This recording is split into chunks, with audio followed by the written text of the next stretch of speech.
사랑하는 여러분, 오늘도 주님의 이름으로 문안합니다. 우리는 어제 우리의 모든 염려와 불화디군을 감사함으로 하나님께 아뢰을 세상에 줄 수 없는 하나님의 평강이 우리의 마음과 생각을 지키신다는 놀라운 약속에 대해 나누었습니다. 그런데 어쩌면 오늘 이 말씀을 듣는 당신의 마음은 그 평강을 누리기보다 여전히 답답하고 어쩌면 하나님을 향한 서운함으로 가득 차 있을지도 모르겠습니다. 이렇게 말입니다. 목사님, 저는 기도했습니다. 어제 말씀처럼 불안을 맡기고 감사함으로 기도했습니다. 그런데 아무것도 변하지 않았습니다. 제 기도를 듣고는 계신 건가요? 하나님은 왜 침묵하십니까? 도대체 언제까지 기다려야 합니까? 그렇습니다. 우리 신앙인에게 불안이나 어쩌면 그보다 더 고통스러운 순간이 있다면 그것은 바로 기다림의 시간일 것입니다. 특히 하나님의 침묵처럼 느껴지는 그 시간을 견뎌내는 것 말입니다. 우리는 이 시대를 살아가면서 기다림에 익숙하지 않습니다. 특히 이곳 대한민국은 빨리빨리 문화가 몸에 밴 것입니다. 우리는 즉각적인 응답을 원합니다. 커피도 1분 안에 나와야 하고 인터넷 창도 1초 만에 열려야 속이 시원합니다. 이런 문화 속에서 하나님의 때를 기다린다는 것은 마치 흐르지 않는 강물 앞에 홀로 서 있는 것 같은 답답함과 무력감을 줍니다. 오늘 우리가 함께 나눌 주제는 바로 이 기다림에 관한 것입니다. 하나님은 왜 우리를 기다리게 하실까요? 하나님의 침묵은 정말 거절의 신호일까요? 그리고 이 끝이 보이지 않는 터널 같은 기다림의 시간을 우리는 어떻게 통과해 낼 수 있을까요? 오늘이 하나님의 기다림의 신비 속으로 함께 들어가 보기를 원합니다. 우리가 기다림을 힘들어하는 첫 번째 이유는 하나님의 침묵을 하나님의 부재로 오해하기 때문입니다. 내가 이렇게 간절히 부르짖는데 아무런 응답이 없으실 때 우리는 쉽게 절망합니다. 하나님은 나를 버리셨구나. 내 기도는 자격 미달이구나. 나는 사랑받지 못하는 자녀인가 봐. 하지만 사랑하는 여러분, 기억하십시오. 하나님의 침묵은 결코 하나님의 부재나 무관심을 의미하지 않습니다. 예수님께서 십자가에 못 박혀 엘리 엘리라마 사박다니 나의 하나님 나의 하나님 어찌하여 나를 버리셨나이까 라고 절규하셨을 때 하나님 아버지는 침묵하셨습니다. 그것이 아들을 사랑하지 않았어였습니까? 아닙니다. 그것은 그 침묵을 통해 온 인류를 구원하시려는 더 크고 놀라운 계획을 이루고 계셨기 때문입니다. 때로 하나님의 침묵은 우리를 향한 거절이 아니라 우리를 위한 보호이며 더 큰 뜻을 이루시기 위한 일하심의 과정입니다. 폭풍과 몰아치는 바다 위 제자들이 사투를 벌이고 있을 때 예수님은 배 밑바닥에서 주무시고 계셨습니다. 제자들에게는 그 모습이 무관심처럼 보였을 것입니다. 주님, 우리가 죽게 된 것을 돌보지 아니하시나이까? 하지만 예수님은 그 모든 상황을 알고 계셨습니다. 그분의 침묵은 제자들의 스스로의 힘이 아닌 오직 주님만이 폭풍을 다스리시는 분임을 깨닫게 하시기 위한 기다림의 수업이었습니다. 지금 당신의 삶에 폭풍구가 몰아치고 주님은 주무시는 것처럼 침묵하고 계십니까? 심하지 마십시오. 주님은 당신의 배에 함께 타고 계십니다. 그 침묵 속에서 당신을 향한 가장 완벽한 계획을 짜고 계십니다. 우리가 기다림을 힘들어하는 두 번째 이유는 나의 때와 하나님의 때가 다르다는 것을 인정하지 못하기 때문입니다. 우리는 지금 당장이 문제가 해결되기를 원합니다. 우리는 지금 당장이 고통에서 벗어나기를 원합니다. 우리는 지금 당장 저 사람이 변하기를 원합니다. 하지만 하나님은 단기적인 문제 해결보다 우리의 영원한 성품의 변화에 더 관심이 있으십니다. 우리는 당장 빛을 갚게 해달라고 기도합니다. 하지만 하나님은 우리가 다시는 빚을 지지 않도록 우리의 물질관과 성품을 먼저 다루기를 원하십니다. 우리는 당장 저 원수 같은 사람을 내 눈앞에서 치워달라고 기도합니다. 하지만 하나님은 그 사람을 통해서 우리의 용서하는 마음과 사랑의 그릇을 넓히기를 원하십니다. 우리가 원하는 때는 가장 빠른 때이지만 하나님이 주시는 때는 가장 완벽한 때, 즉 카이로스의 시간입니다. 이 하나님의 카이로스를 이해하기 위해 우리는 성경 속 위대한 믿음의 선배들이 어떻게 기다림의 학교를 통과했는지 살펴볼 필요가 있습니다.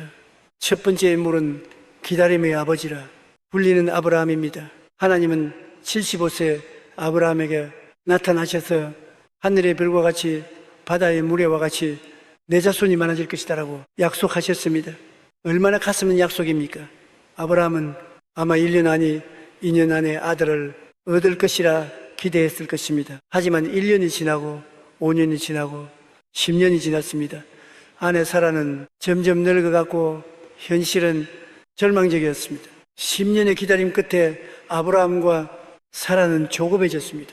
그들은 인간적인 방법을 동원하기로 결정합니다. 하나님이 너무 바쁘신가 봐 우리가 좀 도와드려야겠다. 그들은 아내의 여종 하가를 통해 이스마엘을 낳았습니다. 이것이 나의 때를 고집한 결과였습니다. 이스마엘의 출생은 하나님의 약속을 이룬 것이 아니라 가정에 끔찍한 불화와 고통을 가져왔고 그 갈등의 역사는 오늘날까지 이어지고 있습니다. 하나님은 그로부터 15년을 더 기다리게 하셨습니다. 그리고 마침내 아브라함의 나이 100세, 사라의 나이 90세, 인간의 모든 가능성이 0%가 되었을 때 모든 것을 포기하고 오직 하나님만 바라보게 되었을 그 완벽한 때에 하나님은 약속의 아들 이삭을 주셨습니다. 25년의 기다림, 하나님은 아브라함에게 단지 아들을 주시려 한 것이 아니었습니다. 그 25년의 시간을 통해 인간적인 방법을 신뢰하던 아브라함을 불가능 속에서도 약속을 신뢰하는 믿음의 조상으로 신 것입니다. 혹시 당신도 하나님의 때를 기다리지 못하고 당신의 힘으로 이스마엘을 만들려 하고 있지는 않습니까?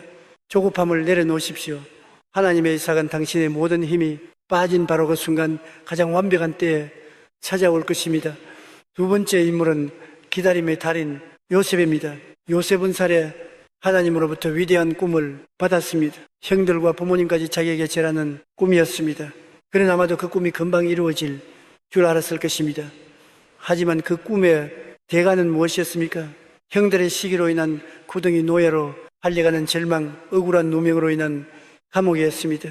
그가 꿈꾼과는 정반대의 삶이 펼쳐졌습니다.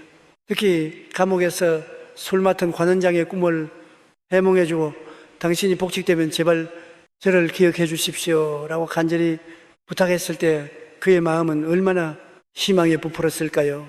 드디어 이 지긋지긋한 감옥에서 나갈 수 있겠구나. 하지만 성경은 무심하게 기록합니다. 술 맡은 관원장이 요셉을 기억하지 못하고 그를 잊었더라. 이것이 요셉의 기다림에서 가장 고통스러운 순간이었을 것입니다. 하나님이 주신 꿈도 희미해지고 마지막 동화주례라 생각했던 사람의 도움마저 끊어진 그 순간 그는 완벽한 절망 속에서 2년을 더 감옥에서 기다려야 했습니다. 살의 꿈을 꾸고 스살의 애굽의 총리가 되기까지 13년의 기다림, 그 시간은 버려진 시간이 아니었습니다. 하나님은 그 13년 동안 철부지막내 아들 요셉을 수많은 사람을 기근해서 구원할 지도자로 자신을 팔아넘긴 형들을 용서할 성숙한 사람으로 훈련시키고 계셨습니다. 만약 요셉이 살해 총리가 되었다면 어땠을까요? 그는 아마 교만과 미숙함으로 자신과 나라를 망쳤을 것입니다. 하나님은 요셉을 총리의 자리에 앉히시기 전에 그 자리를 감당할 그릇으로 빚으셔야 했습니다. 혹시 당신도 억울한 감옥 속에 갇혀 있다고 느끼십니까? 왜 나만 이런 고통을 당해야 하는지 하나님이 원망스럽습니까? 기억하십시오. 그곳은 버려진 자리가 아니라 훈련의 자리입니다. 하나님은 지금 당신이 감당해야 할 때 큰 축복의 그릇으로 빚고 계십니다. 그렇다면 이 고통스러운 기다림의 시간을 우리는 어떻게 견뎌내야 할까요? 아브라함처럼 조급해하지 않고 요셉처럼 절망하지 않고 이 기다림의 학교를 우등생으로 졸업할 비결은 무엇일까요? 첫째, 기다림의 시간을 질문을 바꾸는 시간으로 삼으십시오. 우리는 기다릴 때 끊임없이 하나님께 언제입니까? 왜라고 묻습니다. 하나님 언제까지입니까? 언제 이 고난이 끝납니까? 언제 응답하십니까? 이 언제라는 질문은 우리 시선을 상황에 고정시킵니다. 그리고 상황이 변하지 않으면 우리는 금방 지치고 절망합니다. 이제 그 질문을 바꾸십시오. 언제입니까가 아니라 하나님의 시간을 통해 제가 무엇을 배우게 원하십니까? 말라고 물으십시오. 더 나아가 하나님의 침묵 속에서 주님은 어떤 분이십니까? 후라고 물으십시오. 기다림의 목적은 내가 원하는 것을 얻어내는 것이 아닙니다. 기다림의 진짜 목적은 내가 원하는 것보다 더 위대하신 하나님, 그분을 만나는 것입니다. 다윗은 사울에게 쫓겨다니는 15년의 기다림 속에서 언제 저를 왕으로 만들어 주실 겁니까? 라고 묻지 않았습니다. 그는 그 광야의 시간 속에서 이렇게 고백했습니다. 여호와는 나의 목자시니 내게 부족함이 없으리로다. 그는 왕의 자리라는 선물이 아니라 여호와 하나님 그 자체로 만족하는 법을 배웠습니다. 그래서 그는 이스라엘 역사상 가장 위대한 왕, 하나님의 마음에 합한 자가 될 수 있었습니다. 당신이 기다리고 있는 그것은 무엇입니까? 배우자입니까? 직장입니까? 재정의 회복입니까? 하나님은 당신에게 그것을 주시기 전에 그것이 없어도 오직 하나님 한 분만으로 만족하는지를 묻고 계십니다. 당신의 기다림의 시간을 하나님과 가장 친밀하게 만나는 데이트의 시간으로 바꾸십시오. 광야는 하나님의 음성을 가장 선명하게 들을 수 있는 축복의 장소입니다. 둘째, 수동적인 기다림이 아니라 능동적인 기다림을 선택하십시오. 기다린다고 해서 아무것도 하지 않고 손을 놓고 절망 속에 주저앉아 있으라는 뜻이 아닙니다. 그것은 기다림이 아니라 포기입니다. 성경이 말하는 기다림은 오늘 나에게 맡겨진 일에 최선을 다하며 주님의 때를 준비하는 능동적인 순종입니다. 시편 37편 3절에 말씀합니다. 여호와를 의뢰하고 선을 행하라. 땅에 머무는 동안 그의 성실을 먹을거리로 삼을지어다. 여호와를 의뢰하는 것이 기다림입니다. 그리고 동시에 선을 행하는 것이 능동적인 순종입니다. 당신이 지금 더 좋은 직장을 기다리고 있습니까? 그렇다면 지금 당신이 있는 그 직장에서 불평하는 대신 누구보다 성실하게 일하십시오. 그것이 당신의 능동적인 기다림입니다. 하나님은 그 성실함을 보시고 다음 단계에 문을 여십니다. 당신이 배우자를 기다리고 있습니까? 그렇다면 절망 속에 방해만 있지 말고 나가서 선을 행하십시오. 당신의 시간과 재능을 나누어 다른 사람을 섬기십시오. 하나님은 당신이 사랑받을 준비뿐만 아니라 사랑을 줄 준비가 되었을 때 가장 좋은 사람을 보내주십니다. 요셉이 감옥에서 한 일을 보십시오. 그는 절망 속에 누워만 있지 않았습니다. 그는 감옥 안에서도 성실하게 자기에게 맡겨진 일을 감당했습니다. 그래서 간수장의 신임을 얻어 모든 죄수를 돌보게 되었습니다. 그는 감옥 안에서 훗날 애굽 전역을 다스릴 행정과 경영을 미리 배우고 있었던 것입니다. 기다림의 시간은 낭비되는 시간이 아닙니다. 그것은 준비되는 시간입니다. 오늘 당신에게 맡겨진 그 작은 일에 성실로 응답하십시오. 그것이 당신의 기다림을 가장 빨리 끝내는 지름길입니다. 셋째 상황이 아니라 약속의 말씀을 붙잡으십시오. 기다림의 시간이 길어지면 우리의 감정은 롤러코스터를 탑니다. 어떤 날은 희망이 넘치다가도 어떤 날은 절망의 나락으로 떨어집니다. 이때 우리가 붙잡아야 할 것은 나의 감정도 눈에 보이는 상황도 아닙니다. 그것들은 다 변합니다.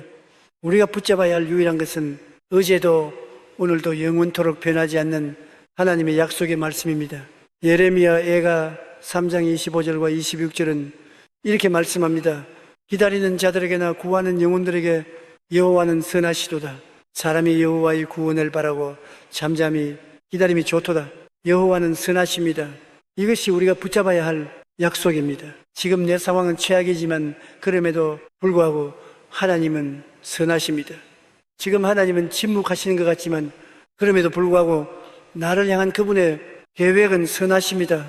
이 약속을 당신의 마음의 다처럼 내리십시오. 당신이 아침에 묵상했던 말씀, 당신의 마음을 울렸던 그 약속의 말씀을 존귀에 적어 당신의 눈에 가장 잘 보이는 곳에 붙여놓으십시오. 그리고 절망적인 생각이 들 때마다 그 말씀을 입술로 선포하십시오. 내 감정은 아니라고 말하지만 기록되었으되 기다리는 자에게 여호와는 선하시다. 나는 이 말씀을 믿는다. 이것이 바로 영적 갑옷을 입는 것이며 성령의 검을 휘두르는 것입니다. 상황은 변하지 않았지만 말씀을 선포하는 그 순간 당신의 마음을 짓누르던 절망의 영이 떠나가고 약속에 기반한 하늘의 평안이 당신을 지킬 것입니다. 사랑하는 여러분, 오늘 당신은 무엇을 기다리고 있습니까? 그 기다림의 시간이 얼마나 오래되었습니까? 기억하십시오. 당신의 기다림은 결코 실패가 아닙니다. 그것은 당신을 향한 하나님의 거절이 아니라 가장 완벽한 초대입니다. 당신을 더 깊은 믿음의 세계로, 더 성숙한 성품의 자리로, 그리고 하나님 한 분만으로 만족하는 그 비밀스러운 은혜의 자리로 초대하시는 하나님의 사랑의 손길입니다. 조급했던 아브라함의 마음을 버리고 억울했던 요셉의 시선을 거두고 이제는 다윗처럼 고백하십시오. 주님, 이 기다림의 끝에서 제가 원하는 그보다 주님을 더 알게 하옵소서. 오늘 하루, 그리고 주님이 정하신 그때가 오기까지 당신의 질문을 바꾸고 오늘 맡겨진 일의 성실을 다하며 변하지 않는 약속의 말씀을 굳게 붙잡음으로 이 고통스러운 기다림의 시간을 당신 인생에서 가장 빛나는 성숙의 시간으로 바꾸어내는 복되고 강건한 믿음의 용사들 되시기를 우리의 이때를 가장 완벽하게 아시는 예수 그리스도의 이름으로 간절히 축원합니다.